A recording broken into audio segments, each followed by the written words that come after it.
सोहळा याचे आपण साक्षीदार होणार आहोत. अशा पद्धतीची महामानव डॉक्टर बाबासाहेब आंबेडकर यांच्यावर आधारित ही पहिलीच कलाकृती आहे. शिक्षण हे एकच शस्त्र.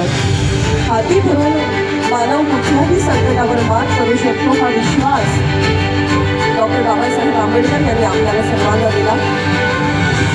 स्वाभिमान दिला, जगण्यासाठीचा मार्ग दाखवला, समतेचा विश्वास दिला आणि या आधुनिक भारताची पाया भरली. ज्या संविधानावर झाली त्या संविधानाचे शिल्पकार ठरलेले महामानव डॉक्टर बाबासाहेब आंबेडकर त्यांच्या आयुष्यातील प्रत्येक अध्याय, प्रत्येक पर्व हे तेजस्वी आहे. या तेजस्वी महामानवाची ही यशोगाथा आज आपल्यापर्यंत ड्रोनच्या माध्यमातून आगळ्या वेगळ्या पद्धतीने पोहोचते आहे.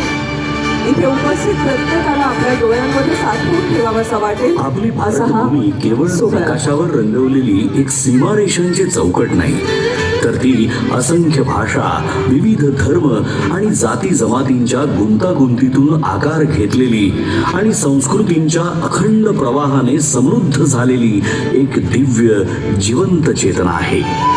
या विविधतेच्या विराट सागरातही एकात्मतेची अखंड ज्योत तेवत ठेवणारे जे अमृत आहे ते म्हणजे भारतीय संविधान.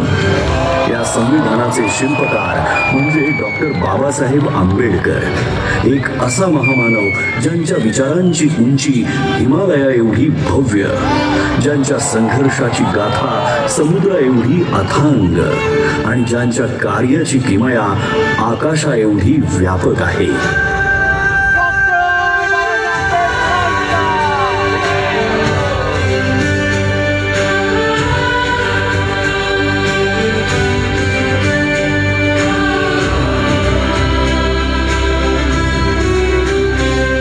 संविधानाच्या प्रत्येक ओळीतून उलगडणारी डॉक्टर बाबासाहेब आंबेडकर यांची दूरदृष्टी ही केवळ कायद्यांच्या चौकटीपुरती मर्यादित नाही, तर ती एका आदर्श समाज रचनेची जिवंत प्रतिमा आहे. न्याय, स्वातंत्र्य, समता आणि बंधुत्व या मूल्यांच्या आधारावर त्यांनी असा भारत घडवण्याचा ध्यास घेतला जिथे प्रत्येक नागरिकाला आपलं अस्तित्व अभिमानाने जगता येईल. त्यांनी केवळ संविधानाची रचना केली नाही, तर एक असा भारत निर्माण केला जो प्रगत, न्यायप्रिय आणि समताधिष्ठित असेल आणि जिथे आधुनिक भारताची बीजे पेरली जातील. ज्या महामानवाने देशाच्या उज्ज्वल भविष्याची भक्कम पायाभरणी केली त्या डॉक्टर बाबासाहेब आंबेडकर यांचं बालपण मात्र अत्यंत कठीण, वेदनांनी आणि अपमानाने भरलेलं होतं.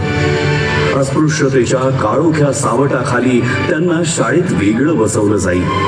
पाण्याच्या एका थेंबासाठीही त्यांना वंचित ठेवलं जाई. परंतु या सगळ्या अन्यायाच्या जखमांमध्येही त्यांच्या अंतःकरणात परिवर्तनाची तेजस्वी ज्वाला धगधगत होती. त्यांना ज्ञात झालं होतं की शिक्षण हेच ते शस्त्र आहे जे अज्ञानाच्या अंधाराला चिरून टाकतं आणि माणसाला स्वाभिमानाने जगण्याची ताकद देतं. या जिद्दीच्या जोरावर ज्ञानाचा अखंड प्रवास सुरू झाला. मुंबईच्या शाळांपासून ते कोलंबिया युनिव्हर्सिटी, ग्रेज इन आणि लंडन स्कूल ऑफ इकॉनॉमिक्स या जागतिक दर्जाच्या संस्थांपर्यंत त्यांनी डबल डॉक्टरेट आणि बॅरिस्टर ॲट लॉ या उच्चतम पदव्या संपादन करून ज्ञानाच्या आकाशाला गवसणी घातली. त्या काळात इतक्या उच्च शिक्षणाची किमया साधणारे ते एकमेव भारतीय ठरले. आपल्या विलक्षण बुद्धिमत्तेच्या जोरावर परदेशात सन्मानाने आयुष्य जगण्याची संधी असतानाही डॉक्टर बाबासाहेब आंबेडकरांनी मातृभूमीची निवड केली. मात्र भारतात परतल्यावर त्यांना जातीच्या कारणामुळे बडोद्यामध्ये राहण्यासाठी छप्परही नाकारलं गेलं. पण अपमानापुढे झुकण्याऐवजी त्यांनी संघर्षाचा मार्ग निवडला. त्यांच्या कार्याची दखल घेत छत्रपती शाहू महाराजांनी 1920 साली त्यांना नव्या युगाचा नेता म्हणून गौरवलं आणि तिथूनच सामाजिक क्रांतीची नवी पहाट सुरू झाली. 1927 साली घडलेला महाड सत्याग्रह हा केवळ पाणी पिण्याचा हक्क मिळवण्यासाठीचा लढा नव्हता, तर तो मानवी स्वाभिमानासाठी उभारलेला पहिला महान संग्राम होता. 1927 साली महाड येथे झालेला चौदार तळे सत्याग्रह, त्यानंतरचा काळाराम मंदिर सत्याग्रह हा संघर्ष तर श्रद्धा आणि समानतेच्या संगमावर उभा राहणारा ऐतिहासिक टप्पा ठरला. हा केवळ पाण्याच्या हक्कासाठी नव्हता, तर मानवी स्वाभिमान, समानता आणि सामाजिक न्यायासाठी उभारलेला पहिला महान सामाजिक संग्राम होता. 1930 ते 1932 या कालखंडात डॉक्टर बाबासाहेब आंबेडकर यांनी गोलमेज परिषदेमध्ये सहभाग घेत वंचित, पीडित आणि शोषित समाजाचा आवाज जागतिक स्तरावर पोहोचवला. अनहायलेशन ऑफ कास्ट या त्यांच्या क्रांतिकारी ग्रंथातून त्यांनी जाती व्यवस्थेच्या मूळ पायालाच हादरा दिला. त्यांनी निर्भीडपणे सांगितलं की जोपर्यंत जात अस्तित्वात आहे तोपर्यंत खऱ्या अर्थाने लोकशाही फुलू शकत नाही. मी हिंदू म्हणून जन्माला आलो असलो तरी हिंदू म्हणून मरणार नाही, हे वाक्य केवळ एक उद्गार नव्हे, तर अन्यायाविरुद्ध उभं राहण्याचा, समतेसाठी लढण्याचा संकल्प होता. डॉक्टर बाबासाहेब आंबेडकर यांचा संघर्ष केवळ सामाजिक परिवर्तनापुरता मर्यादित नव्हता, तर त्यांच्या वैयक्तिक आयुष्यातही वेदना, त्याग आणि कठोर परीक्षांनी भरलेला होता. या कठीण प्रवासात त्यांच्या सोबत खंबीरपणे उभ्या राहिल्या त्या म्हणजे रमाबाई आंबेडकर, एक शांत, संयमी पण अतूट सामर्थ्याची मूर्ती. घरात आर्थिक तंगी असताना उपासमारीच्या छायेतही त्यांनी कधीही तक्रार केली नाही. योग्य उपचारांच्या अभावामुळे आपल्या लेकराला गमावण्याचं असह्य दुःख त्यांना सोसावं लागलं, तरीही या दुःखाने त्या खचल्या नाहीत. उलट आपल्या पतीच्या महान ध्येयासाठी त्यांनी प्रत्येक वेदना मागे सोडली. डॉक्टर बाबासाहेब आंबेडकरांनी केवळ दलितांच्या वेदनांना वाचा फोडली नाही, तर त्या प्रत्येक माणसासाठी आवाज उठवला ज्याच्यावर अन्याय झाला, जो शोषित होता आणि ज्याला आपल्या कष्टांचं योग्य मूल्य मिळत नव्हतं. कोकणच्या मातीतील शेतकऱ्यांच्या शोषणाविरुद्ध त्यांनी थेट आवाज उठवला आणि खोटी पद्धती या अन्यायकारक व्यवस्थेच्या मुळावर घाव घालत त्यांनी शेतकऱ्यांना स्वाभिमानाने जगण्याचा मार्ग खुला केला. कामगार मंत्री म्हणून शपथ घेताना 8 तासांचा कामाचा दिवस, साप्ताहिक सुट्टी, किमान वेतन आणि सामाजिक सुरक्षेचे हक्क हे केवळ कायदे नव्हते, तर कष्टकऱ्यांच्या आयुष्याला मिळालेले संरक्षण कवच होते. डॉक्टर बाबासाहेब आंबेडकर यांच्या दृष्टीने स्त्री ही केवळ कुटुंबाचा भाग नव्हती, तर समाजाच्या उभारणीचा केंद्रबिंदू होती. म्हणूनच त्यांनी महिलांच्या आर्थिक स्वातंत्र्याला, शिक्षणाला प्रथम दर्जा दिला.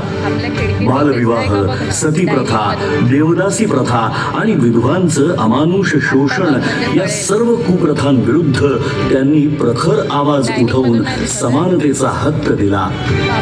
कायदा मंत्री म्हणून त्यांनी सादर केलेल्या हिंदू कोड बिलने महिलांना घटस्फोटाचा अधिकार, मालमत्तेत समान हक्क आणि वैयक्तिक आयुष्यात स्वायत्तता मिळवून देत अशा अभूतपूर्व निर्णयाने इतिहास रचला.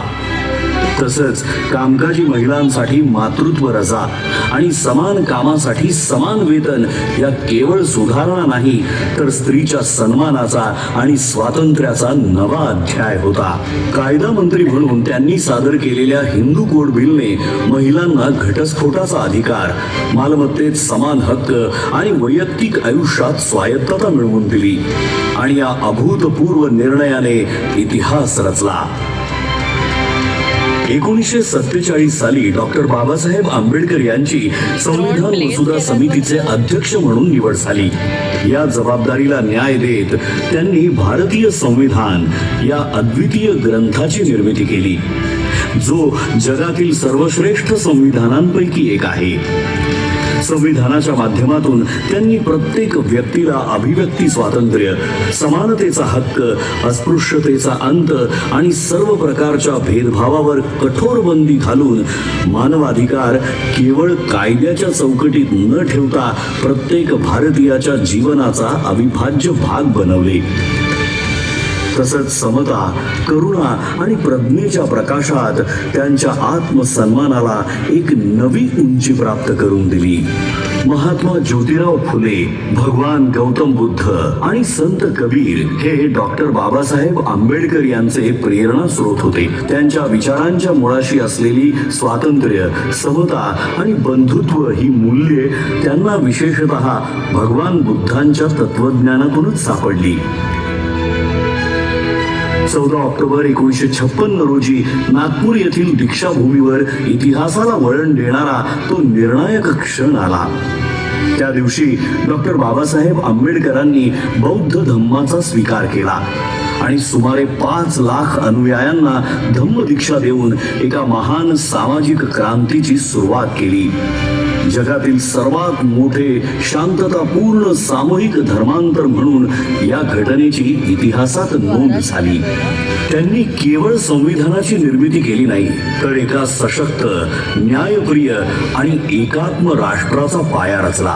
म्हणूनच ते केवळ एका समाजाचे नेते नाहीत, तर संपूर्ण भारताचे राष्ट्र निर्माते आहेत. अशा या महान विभूतीचे, या युगपुरुषाचे आपण आज कृतज्ञतेने स्मरण करूया आणि अभिमानाने, आत्मसन्मानाने आणि एकतेच्या भावनेने म्हणूया, जय भीम, जय भीम, जय भीम.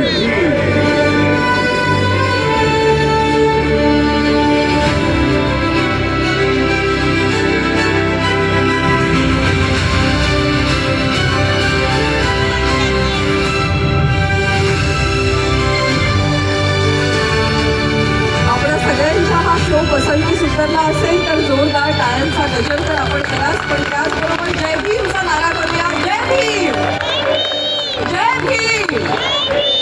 डॉक्टर बाबासाहेब आंबेडकरांचा, डॉक्टर बाबासाहेब आंबेडकरांचा.